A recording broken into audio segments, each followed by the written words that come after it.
la tomografía no la vemos, ¿no? O no la pedimos, especialmente si el paciente es SOAT, ¿no? Algunas veces el paciente SOAT o bien le pide a alguien una radiografía y ve unas imágenes un poco extrañas como estas, ¿sí? Entonces miren ustedes, aparte de tener las fracturas, ¿sí? Acá hay aire, ¿no? Entonces está haciendo un enfisema subcutáneo, hay un poco de aire en el mediastino, es un neumomediastino, ¿no? Y miren el pulmón cómo está, como que parece un pulmón COVID, ¿no? Entonces, ¿se imaginan esto en la época de COVID? Este paciente se caía y miraban este patrón, ¿no? Y decían COVID, ¿no? Y no tenía COVID, era una contusión pulmonar, ¿de acuerdo? Pero con este pulmón y este grado de compromiso a través de este accidente que él ha tenido, no hay un buen intercambio gaseoso, entonces eso se comporta como una neumonía. El intercambio alveolo capilar también se ve comprometido. Entonces muchas veces nosotros lo comparamos con una neumonía, entonces por eso le damos antibióticos, ¿sí? Y este paciente tiene que estar monitorizado, ¿no? Entonces, regresando acá, es una hemorragia dentro del espacio pulmonar que dificulta el intercambio gaseoso, es muy frecuente en los traumatismos torácicos, en las caídas, a veces no hay fractura, pero hay contusión pulmonar también, ¿no? Y generalmente se agrega un derrame pleural o un hemotórax leve a veces, ¿ya? Puede presentarse de las 24 horas. Digamos, tú le has dado de alta, no has visto una fractura, ¿sí? No le has visto una fractura en una radiografía, le mandas a su casa y luego al siguiente día viene con esta radiografía. Entonces tú dices, ¿qué ha pasado, no? Es justamente que esto ha progresado, ¿no? Se está comportando como una neumonía, ¿ya? Muy bien. En el caso de cuando se colapsa el pulmón, la radiografía es diferente, miren. No se ve nada. ¿Dónde está el pulmón? ¿Mm? El pulmón está excluido, muchachos. ¿Sí? ¿Cómo se dice radiológicamente a esto?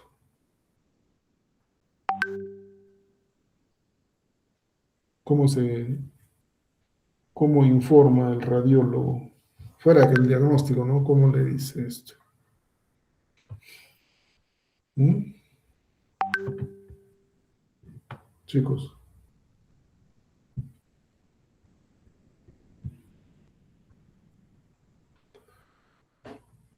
¿cómo lo comenta el radiólogo? ¿Radiolúcido, radiopaco? Radio Paco, doctor. Claro, ¿no? ¿Está bien o no? ¿O es al revés? ¿Cómo es?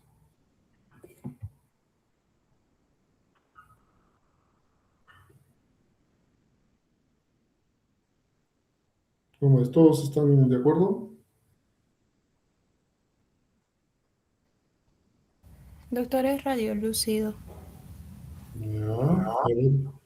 ¿Cuántos dicen que es radiolúcido? ¿Todos? ¿O alguien diga otra cosa?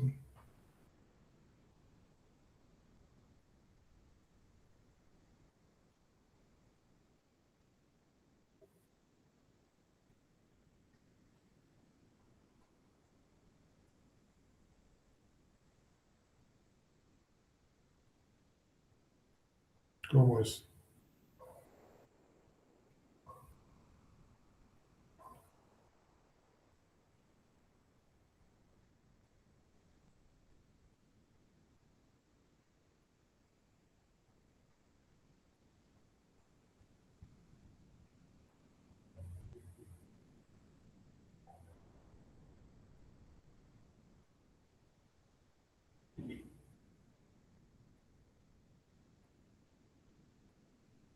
¿Mm? Radiolúcido. Claro, ¿por qué dudan? Ya en coro, ¿ah? Cuando es oscuro es lúcido y a veces también en la tomografía les preguntan, a ver, chequeen la tomografía cuando ustedes van a verla, ¿ya?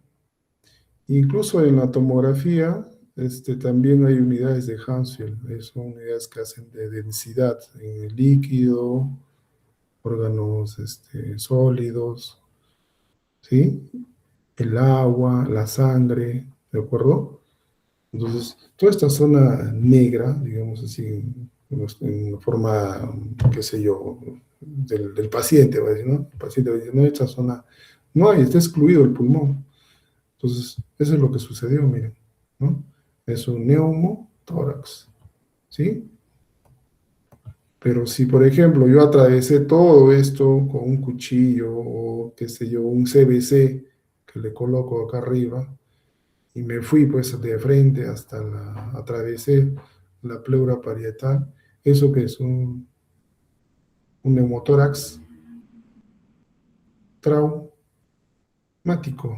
o iatrogénico, ¿sí? ¿Estamos? ¿Sí? ¿Está comprendido? Sí. ¿O no? Ya. Por ejemplo, si otro tiene una enfermedad que es una tuberculosis, tiene, por ejemplo, una bula o una fibrosis pulmonar, que en algunos casos, con algunos grupos de ustedes que hemos hecho cirugía 1, creo que en cirugía 2 en algunos casos hemos visto en el primer grupo, me parece, pero en cirugía 1, o los que vamos a ver después con otros grupos, acá aparecen como unas pequeñas ampollas, se llaman bulas, eso revienta y se colapsa el pulmón. Entonces, todo el aire que va acá, aquí, ¿sí? Hace que este espacio, ¿sí? Todo, que le quitemos el espacio al pulmón, entonces todo se llena de aire. ¿Cuál es el procedimiento? Un drenaje. Eso es lo que vamos a ver en unos minutos, ¿sí? Y reforzando lo que es abierto, que entre al espacio pleural, se supone que ha atravesado la pleura parietal, ¿sí? O sea, ya esto es un repaso.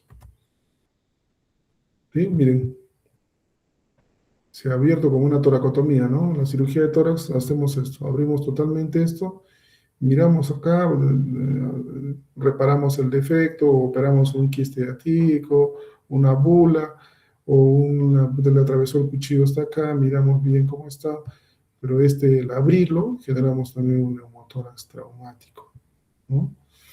¿Sí? Entonces, miren cómo se desplaza, ¿no? Acá tiene presión atmosférica alta, se hace pequeñito y esto se desplaza el mediastino hacia el lado sano, ¿de acuerdo? Hacia el lado sano. Si yo, por ejemplo, digo, ¿no? Es cierto que un neumotórax derecho, el mediastino se desplaza a la derecha, ¿verdadero o falso?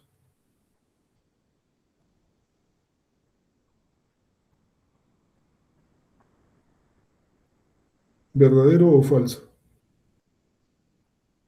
A ver, así le van a agarrar, así le van a preguntar en el CERU, en el examen del ENAM, en cualquier examen, ¿ya? Entonces, mientras va pasando la hora, esto va haciéndose más pequeñito y esto va incluso a desplazarse hasta aquí y se desplaza el corazón incluso acá y va quitando espacio esto. Por eso se muere el paciente. Por eso se muere, muchachos. Entonces, ¿qué hacen ustedes? Tienen una ya, oclúyanlo aquí, pónganle una gasa, un apósito, ¿sí? Auscúltenlo y a veces dejas como una membranita, ¿no? Le pegas acá, digamos, acá arriba y le dejas acá como que un espacio un poquito que vaya fugando, ¿no? Entonces bota, al toser bota por este lado y cuando inspira, ¡pic!, se pega. A ver, voy a hacerle porque estas cosas no están escritas en el libro, esa es más la parte práctica, ¿ya? Imagínense, mire, yo le pongo acá un adhesivo o algo como una membrana, pero aquí le fijo bien, ¿sí? En esta parte de acá, ¿sí? Entonces el paciente tose, ¿sí? Pero al momento de inspirar, ¡pic!, se pega como una válvula, ¿no? Y eso es lo que existe, ¿no? Hay una válvula de Heimlich que se utiliza en pacientes que, por ejemplo, difícilmente esto se expande en los primeros meses o qué sé yo, cuando se coloca un drenaje. Se conecta y acá tiene como una lengüita, es como ¿sí? Entonces el aire que el paciente, ese es en el paciente, Acá tiene como una zona de reservorio con su bolsita, ¿sí? Entonces, el paciente tose, el aire bota, el líquido, aire, se va en una dirección. Y cuando va a regresar, esto se coapta, o sea, se colapsa. Esto se colapsa y no regresa. Se pega. Solo facilita que salga y no regrese, ¿no? Pueden hacer esto también, ¿no? En paciente. Por eso, muchas veces en la emergencia, en algunos casos, ustedes van a ver unas fotitos en los manuales, le ponen como un parchecito acá y esto va botando, ¿no? El neumotórax va botando por acá, ¿no? Y acá queda como un adhesivo, ¿no? Entonces no es bueno dejarle abierto. O sea, ustedes si lo dejan abierto es peor al paciente, no dejarlo abierto. Oclúyanlo. Ya pónganle un punto en todo caso. Le hacen su radiografía y después le ponen un drenaje o le colocamos un drencito. Acá. Y este drencito que ahora también les voy a explicar se conecta a una botella. ¿Ya? Ahí vamos a revisar eso. Entonces, miren, en la neumotórax atención, ¿qué pasa? Ya hicimos la lesión, el aire está empujando, ¿sí? Y está haciendo que el pulmón sea no funcional. Este pulmón no está funcionando. ¿Quién está funcionando? El izquierdo. Pero el izquierdo es pequeño, no es igual que el derecho. Entonces el paciente que saturaba 95, en la primera hora de la cuchillada, no sé, del espadachín que le ha metido, ¿no? Ya pasaron 2 horas y iba a saturar ya 90% de repente, ¿no? Y luego 80, ¿no? Y luego 70, y luego el paciente, no, va a morir, porque nadie más. Entonces, ¿te imaginas? Tú tengas este pacientito en la Panamericana, en la playa, que no hay médicos, a veces están solo de 8 a 5 de la tarde, ¿no? Pase esta desgracia, o que viva en Ocoña, en Chala, ¿no? Y no hay médicos a veces, ¿te imaginas esto? ¿No? Entonces tú tienes que rescatarlo, por eso tienes que saber estas cosas, ¿ya? Le pones un drencito, una agujita que le vas a poner por acá, que salga el aire, o le conectas un equipo venoclisis, le fabricas con un suerito acá, y le salvaste la vida. Acá le pegas ya un puntito, un esparadrapo aquí en la piel, y lo refieres. Y acá le has metido su puntito en el hueco de la lesión, ¿no? Lo ocluiste y le pusiste su drencito, si es que no mejoró con el oxígeno que le estás dando, ¿no? De repente le pones a 3 litros y nada, así igual, y el dolor es persistente, incluso te dice, doctor, siento que esto me está jalando, dice, no, siento que me está jalando a este lado, doctor. Entonces ustedes tienen que ayudar a esta parte, ¿ya? Es como el RCP, muchachos. Si ustedes no saben eso, se va a morir el paciente. O sea, tienen que ayudarlo, ¿ya? Muy bien, entonces nos hemos detenido un poquito acá, que justamente es un poco difícil entenderlo, ¿ya? Bueno, ya le borro después todo esto. Avancemos. A ver. Entonces, miren, ya, con ese ejemplo, ¿sí? ¿Qué pasa el diafragma en la inspiración? ¿Se baja el diafragma o sube el diafragma? En la inspiración, ¿qué pasa con el músculo diafragmático? Baja, doctor. Muy bien. Eso nunca deben olvidarse, jamás, jamás de los jamases. Es como su nombre, ¿ya? Si ustedes se equivocaron, ya, bueno, ya no sé, ya fallé, yo ya fallé. La expiración es esto, ¿no? Entonces, doctor, ¿por qué siempre que cuando le cae o hay un trauma torácico, siempre usted le dice, respire con la pelotita, hay una pelotita para esto, ¿no? Miren, justamente para que mejore este pulmón que estaba chiquitito, regrese a su posición. Y este músculo es muy importante, muy importante. Bueno, ya ustedes lo revisan acá el dibujito de detalle, que ya le vamos a avanzar, estamos un poquito tarde. Entonces, este es el sistema, ¿no? Muchas veces ha variado esto con el tiempo, a veces utilizan dos botellas en el Revalliati, por ejemplo, habían dos botellitas pegados que todavía existen desde hace un montón de años, que hasta ahora son como una reliquia ahí en el hospital, en el piso 10, ¿no? Entonces, ponemos una trampita de agua. Entonces, ¿cuál se conecta al paciente? Este.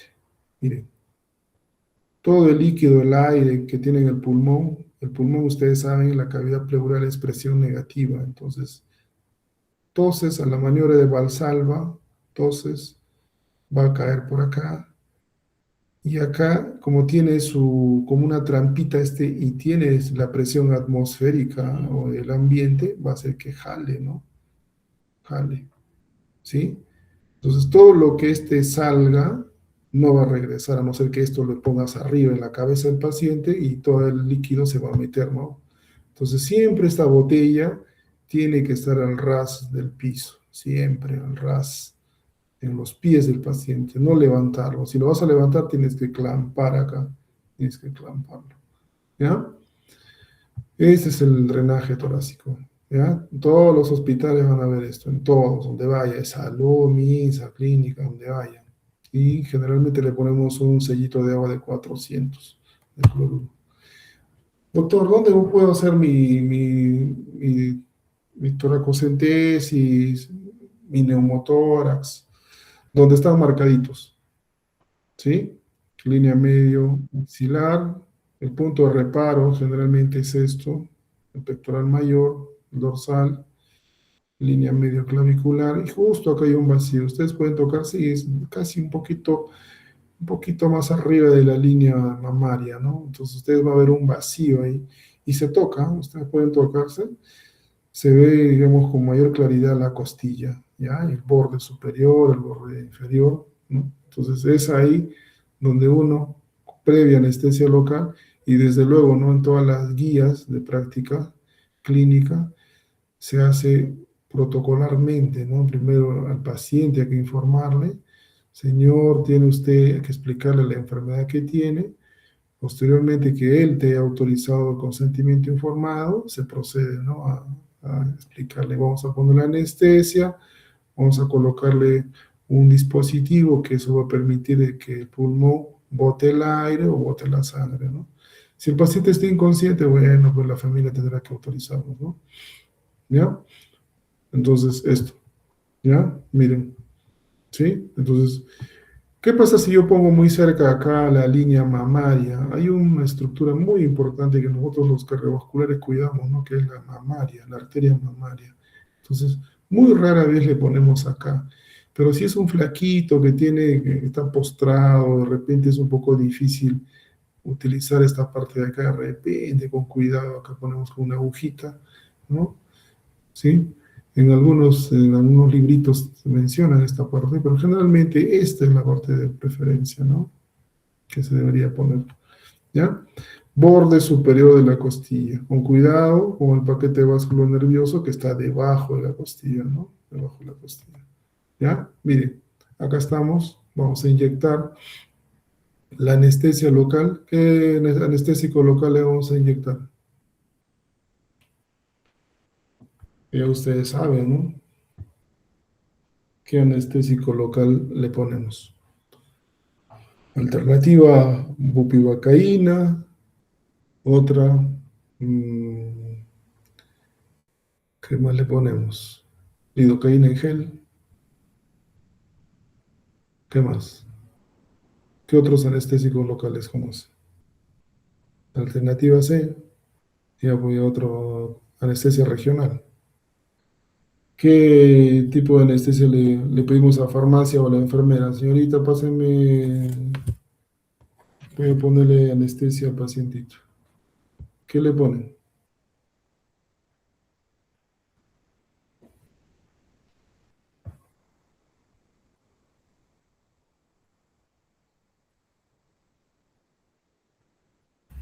En este caso, doctor, bueno, podría ser lidocaína, Ya. pero ya es infiltrativa. Claro, ¿a Como, cuánto, a cuánto de por ciento? ¿A cuánto por ciento le vas a dejar? doctor, creo que es al 2% si no me equivoco, o al 1%. Ya, muy bien. ¿Con o sin epinefrina? Mm, ¿Con, doctor? Sin epinefrina, ¿ya? Ya, ya. Ya. Nunca se olviden, por favor.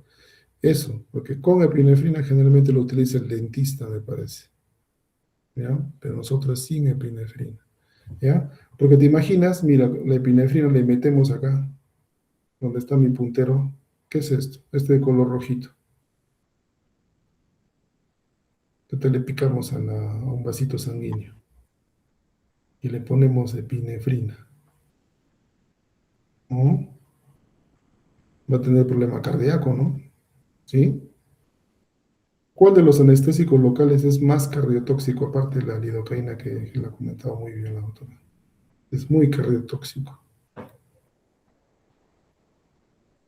Que algunas veces en algunos colegas hace muchos años, o bueno, hace algunos años, infiltraban acá, después de la toracotomía, le ponían bupivacaína. Ah, ya les he dicho ya.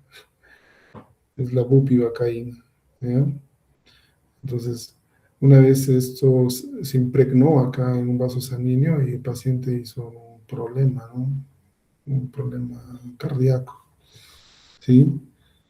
Y fue toda una situación muy complicada, ¿ya? Entonces, siempre ustedes, borde superior de la costilla, perpendicular a la superficie de la piel. A veces el paciente es muy gordito, tiene que ver eso también, ¿no? La aguja a veces es chiquita y uno tiene que llegar hasta aquí. Entonces, llegas acá, vas infiltrando, vas infiltrando, vas infiltrando, vas infiltrando, vas infiltrando y acá terminas. Luego recién haces la incisión, esperas un poquito que haga efecto, ¿no? La anestesia, un poquito la incisión acá y vas disecando con una Kelly, con un instrumental especial. A veces utilizan trócares también, que son un poquito también diseñados para esto, ¿ya? Y vas disecando el plano sin lesionar esto, porque esto te sangra horrible. ¿Por qué sangra mucho la intercostal? ¿Por qué sangra demasiado la arteria intercostal? Y les aumento un punto, así como digo mi grupo. ¿Por qué sangra mucho la intercostal? Que a veces, cuando son residentes o cuando cierran muy rápido en una toracotomía, a veces tiene que regresar a sala el paciente porque sigue sangrando por el drenaje. ¿Por qué sangra demasiado? ¿Mm? Anatomía. ¿Son ramas de la torácica interna? ¿Por qué sangra? Y está cerca, están cerca ahí, pero pues solo que ustedes no lo están imaginando. Cuando uno, bueno, eso va que ustedes tienen que ejercitarse, por eso estamos acá. Su cerebro tiene que imaginarse la anatomía en 3D, todo, todo como pueden ustedes mirar la tomografía, la radiografía, en la parte espacial tienen que ustedes imaginarse. ¿Por qué? Porque esta arteria viene directamente de la aorta. ¿De dónde? La aorta torácica, muchachos. ¿Y la aorta tiene alto o no tiene alto flujo? Tiene un altísimo flujo. Por eso es que este sangra. ¿Sí? Tiene alto flujo. Entonces, si ustedes la ven en vivo y en directo, cuando la disequen, qué sé yo, en algún momento ustedes puedan presenciarlo, esta late pero fuerte, la intercostal. Entonces, vos tienes que tener mucho cuidado acá, especialmente cuando hay adherencias, cuando es un paciente reoperado, cuando tiene empiema, cuando tiene paquipleuritis, cuando tiene un paciente con tuberculosis, se engruesa mucho por el Mycobacterium que genera todo un problema, igual un proceso infeccioso, una pus, o la pus se mete por acá, estamos, ¿no?, engrosado esto y a veces esto nos lesionamos en el momento de abrir, aperturar en la toracotomía. Entonces, con la agujita ustedes tienen que tener mucho cuidado. Y la otra cosa que también de repente no les he comentado, este paciente por lo menos tiene que tener sus exámenes, como por ejemplo las plaquetas, el INR, el TP-TPT, por lo menos bien, ¿no? Porque imagínate con un INR de 2, de 3, y tú le hagas esto se va a hacer un hematoma, ¿sí? y se va a hacer todo un copete acá, y va a ser todo un coágulo que se va a formar.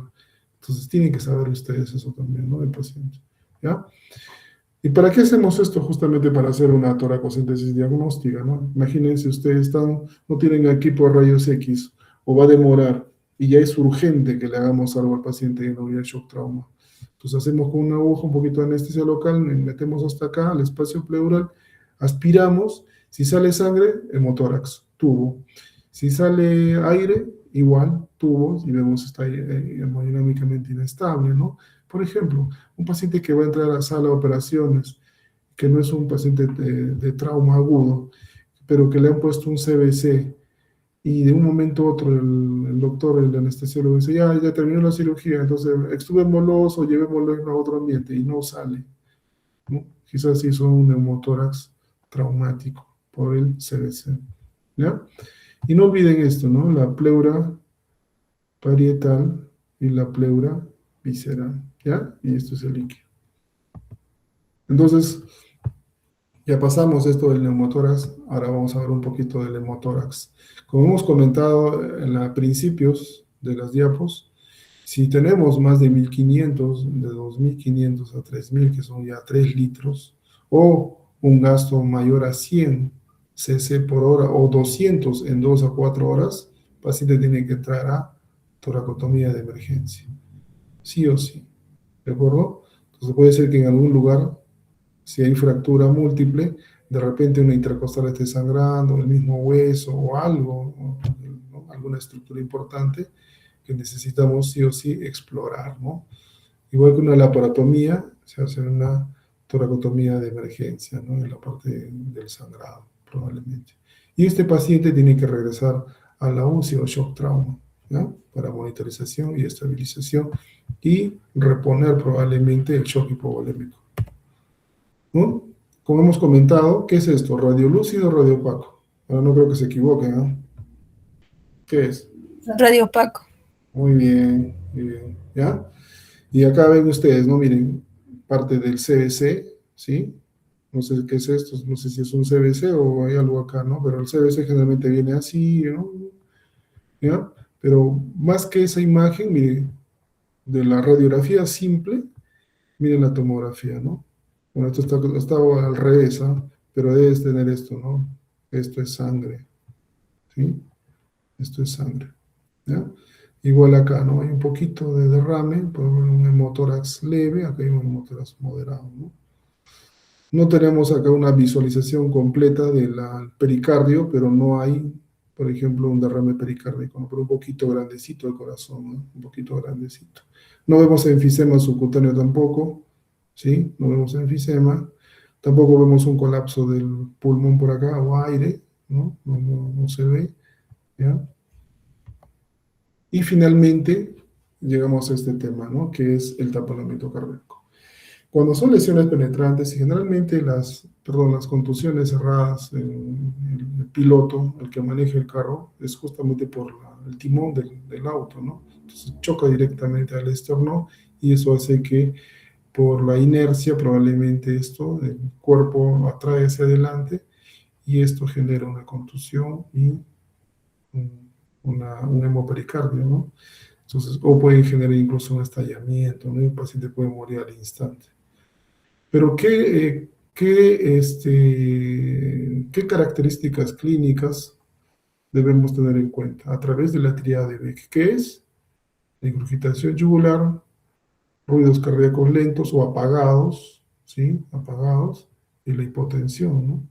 Y se imaginan ustedes, miren acá, ¿eh? El corazón está más pequeñito, está como apachurrado, ¿no? Por eso se ven incluso ruidos cardíacos alejados, dicen, ¿no? ¿Ya? Y toda la parte del ventrículo también se ve comprometido y la circulación, ¿no? Entonces hay toda una fisiopatología solo de este tema, ¿ya? ¿Qué más? Miren, entonces se supone que esto es bien delgadito y pegado acá al miocardio, ¿no? Entonces el pericardio acá está sangrando, ¿sí? Y va pasando las horas, ¿sí? ¿Eh? Entonces, ¿cuánto más o menos de capacidad, según la literatura? Es 300, ¿no? Pero no puede ser más. Y esto es por eso que estos procedimientos son de emergencia también. Un paciente con esto en la tomografía, hay que hacerle una ventana o probablemente hay que hacerle una esternotomía o una toracotomía para ver qué ha pasado acá adentro y repararlo, porque puede estar lacerado incluso acá el corazoncito y necesitamos chequearlo bien, ¿no? Y justamente el drenaje que se le va a poner acá, eso nos va a avisar también, ¿no? Si eso fue suficiente o tenemos que explorar totalmente, ¿no? el mediastino, ¿ya? Entonces, en la tríada de Beck, los ruidos cardíacos apagados, disminuido la presión arterial, la hipotensión, hay una elevada presión venosa, ¿no es cierto? Se eleva la distensión de las venas del cuellito, hay un pulso paradójico también, que incluso la presión arterial sistólica es un poquito mayor a 10 milímetros de mercurio en la inspiración, y esto, ¿no? El signo de Kussmaul, ¿ya? ¿Qué es lo que tenemos a la mano muchas veces en la emergencia? Entonces, ustedes ven que lo ves muy mal al paciente, tiene unos signos de equimosis en la región external, hay que sospechar, ¿no? De un taponamiento cardíaco. ¿Qué le pedimos? Un ecofaz, un ecocardio transtorácico, que eso justamente va a ser a través de la ventana del esternón en la costilla para poder chequear, ¿no? Si hay algo ahí que esté generando una hipoquinesia o que no hay una buena contracción, ¿no? A nivel del corazón, ¿ya? Y nada, avisar para poder hacer el procedimiento de urgencia. Entonces, muchas veces también, mientras vamos esperando que nos desocupen la sala y todo lo demás, no hay tiempo, y esto muchas veces se ha hecho en áreas de cateterismo, por ejemplo, que es diferente a lo que estamos viendo ahora en un trauma. A veces acá en cateterismo cardíaco utilizan ciertos dispositivos que para dilatar, por ejemplo, la arteria pulmonar, por acá si hay una estenosis, y a veces se rasgan algo y comienza a llenarse acá todo de sangre, ¿no? Entonces, ellos, por ejemplo, hasta que se prepare para una cirugía, utilizan, ¿no? Una aguja un poquito grande a través de la apófisis sifoides acá, ¿no? Este es el esternón, la cabecita, el cuerpo, y el apófisis sifoides.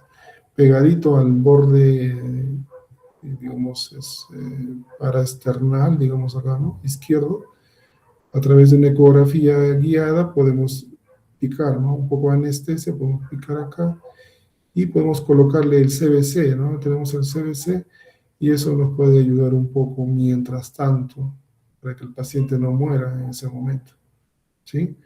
Entonces, la pericardiocentesis también se puede hacer en el momento que necesitemos de emergencia en shock trauma.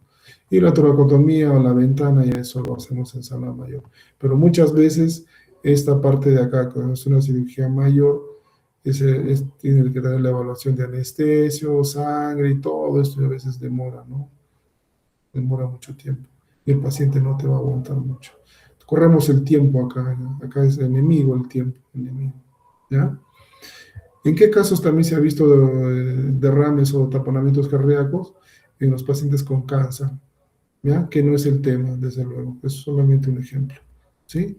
Otras lesiones que también se ven afectadas a un trauma torácico, ¿no? A nivel del corazón, puede generar alguna lesión a nivel de la coronaria, que eso es mal pronóstico, igual se tiene que entrar con una esternotomía.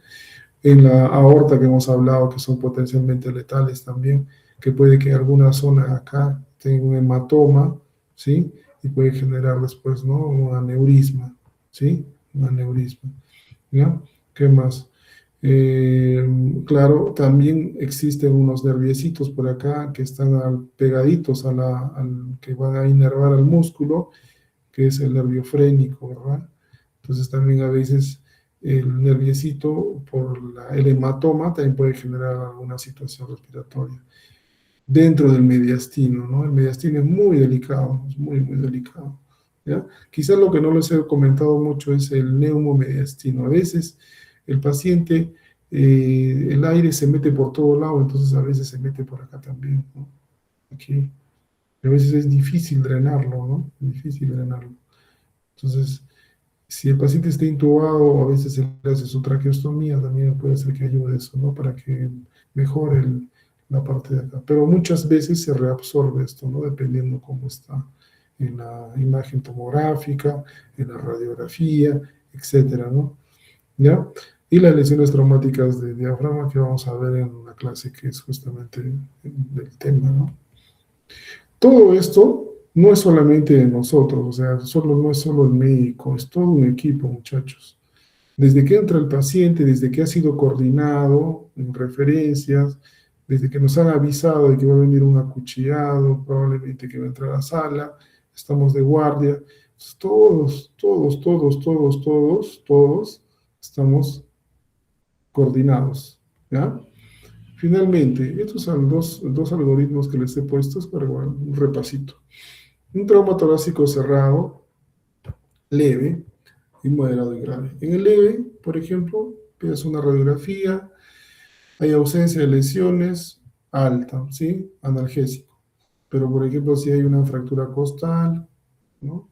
Que es alineado, una fisura, de repente también alta, analgésicos y reposo, ¿sí? 5 o 6 días su control, o si es que el cuadro clínico no ha cedido, persiste el dolor, habría que reevaluarlo y que regrese, ¿no?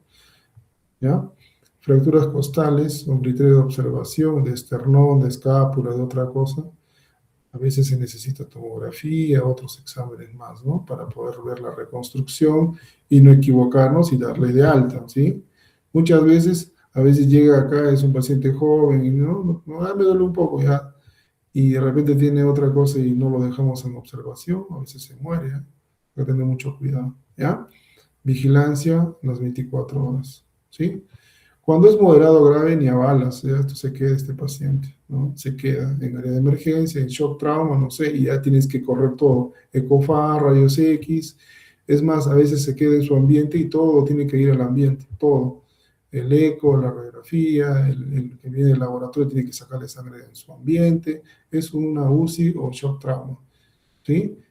Le hace su gasometría para ver cómo está la retención del CO2, etcétera, etcétera, o el lactato, que también es ¿no? Y si es un paciente que tiene fracturas de repente expuesta o con miembros inferiores o que tenga un compromiso muscular, hay que ver el CPK, ¿no? Si hay rhabdomiólisis, y eso también es letal en el paciente, ¿de acuerdo? Entonces, todo esto es un manejo fino, ¿sí?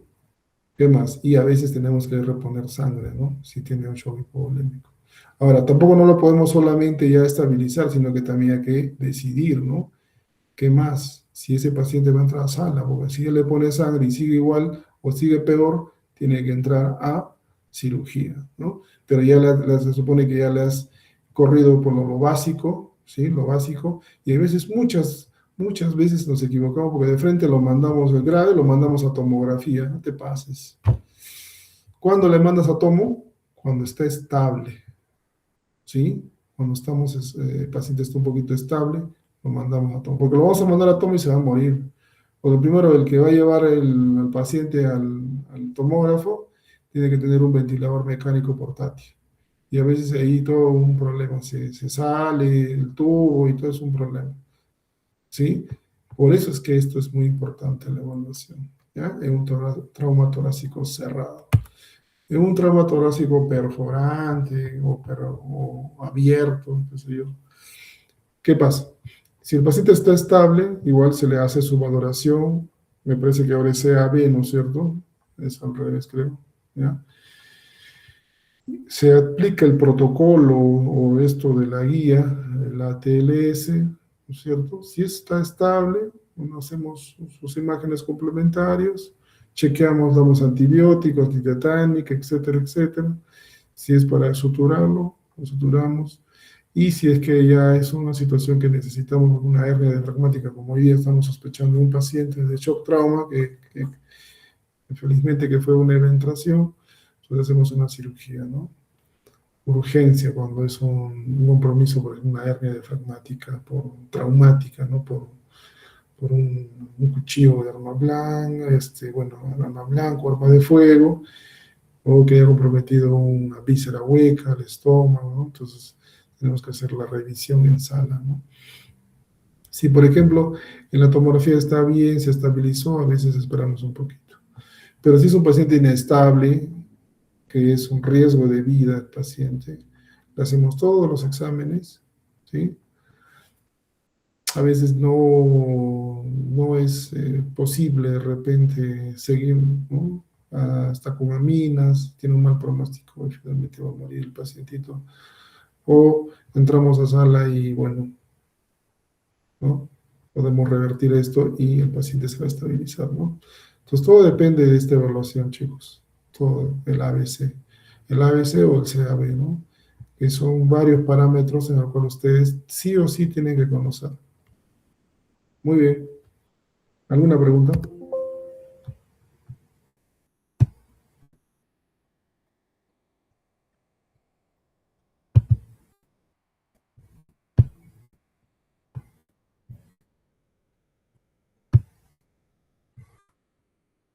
¿Alguna pregunta, muchachos? Creo que se han dormido. No, doctor. ¿Alguna pregunta?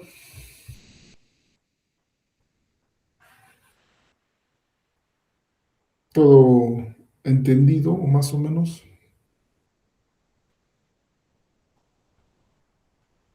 ¿Qué pasa si mi paciente viene de emergencia?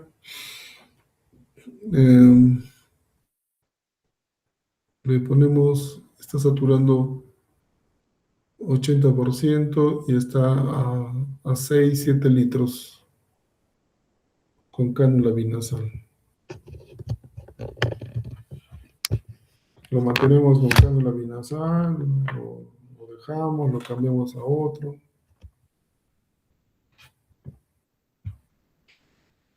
Doctor, creo que le podríamos cambiar a mascarilla porque con cánula, según recuerdo, creo que solo es hasta 5 y eso todavía porque ya el paciente presenta como que molestias o dolor porque el oxígeno está muy fuerte. Así es, ¿no? Ustedes tienen que manejar eso. Porque a veces yo veo en las interconsultas, a veces me piden que yo vea a un paciente hospitalizado y le veo con cánula 15 litros. Eso es una aberración, ¿no? No debería ser así. Con cánula 15 litros, ¿no? Entonces, ahí se ha olvidado, bueno, alguien se ha olvidado cómo es la parte de la ventilación, ¿no? ¿Ya? Acuérdense de la época de COVID, ¿no? Entonces hay un dibujito ahí que ustedes le pueden chequear, que eso también va a ser como cultura general, ¿no? Como dice la autora, hasta cuántos litros puedes darle, ¿no? Y vas aumentando, ¿no? Máscara y luego Venturi y luego, ahora existen otros, ¿no? Ahora ha aparecido uno que es de alto flujo y es muy bueno. Por ejemplo, cuando tienen fracturas costales múltiples, cuando es un paciente que sabes que le vas a meter a ventilador y nunca va a salir, a veces le pones de alto flujo y van bien, ¿no? Van bien, ¿ya? Entonces, eso tienen que saber ustedes, ¿ya? El FiO2, cuánto es el FiO2 ambiental, cuánto es a 1 litro, cuánto es a 2 litros, cuánto es a 3 litros, ¿de acuerdo? ¿Sí? Entonces, en ese manualito que ustedes pueden revisarlo, pueden descargarlo, anillarlo y ahora cuando estén en vacaciones, cuando terminen el curso, revísenlo, estudienlo, porque eso les va a ayudar muchísimo, va a salvar vidas, en serio. Y a veces lo que van a hacer ustedes es una situación muy reconfortante, ¿no? Imagínense ustedes que le han salvado la vida a un paciente, estén donde estén, así no sean emergenciólogos, ¿eh? ¿Ya? Porque a veces en la casa, en algún lugar hay un accidente y de hecho que cuando uno es médico te van a pedir que le ayudes. Y eso es parte de nuestra naturaleza y nuestra formación, ¿de acuerdo? Entonces no les digo que se aprendan hoy día todo lo que hemos hecho en 10, 20, 30 minutos, 40 minutos. Mientras más veces van a leer como una comprensión de lectura, se olvidan algo, vuelven a leer y pasa 2, 3 días y lo vuelven a mirar y así va a generar un hábito. El hábito de lectura va a hacer que ustedes sean muy competentes, ¿no? y tengan pocos errores. De hecho, que todos vamos a cometer errores también, pero eviten, porque cuando estén frente al paciente y ustedes sientan de que no tienen más capacidad de poder ayudarlo, van a sentir una frustración que les va a acompañar toda su vida. Entonces van a decir, ¿por qué no hice esto? Pero, ¿por qué no me planteé de esta forma? Y van a pensar eso, ¿no? Entonces ustedes tienen que mirar bien eso, ¿no? Los algoritmos de las guías, que ahora está en el internet, está muy explícito incluso, ¿no? Con dibujitos, con todo. Entonces, espero de que por lo menos esto del trauma torácico les haya un poquito abierto los ojos, pero tenemos muchísimo más temas, ¿no? Dentro de la guía hay un montón, es todo un libro, ¿no? ¿Ya? No sé si hay alguna pregunta más. Les agradezco muchísimo el tiempo, también disculpen la hora. Se me ha cruzado darle la clase el día de ayer por un motivo personal y también porque a veces cuando trabajamos en el hospital nos programan cirugías que se cruzan, ¿no? con las actividades de ustedes. Espero de que por lo menos esta reunión no es la primera, porque tenemos otras todavía, y cualquier duda que tengan ustedes me preguntan, se acercan, me preguntan, con mucho gusto les voy a ayudar. ¿Ya? Entonces, yo voy a pasarle la clase en PDF a su compañero, al delegado, para que le pueda compartir. Les agradezco muchísimo. Hasta luego, doctor. Buenas noches. Buenas noches, chao. Hasta Gracias, luego, doctor. chicos. Buenas noches. Hasta luego.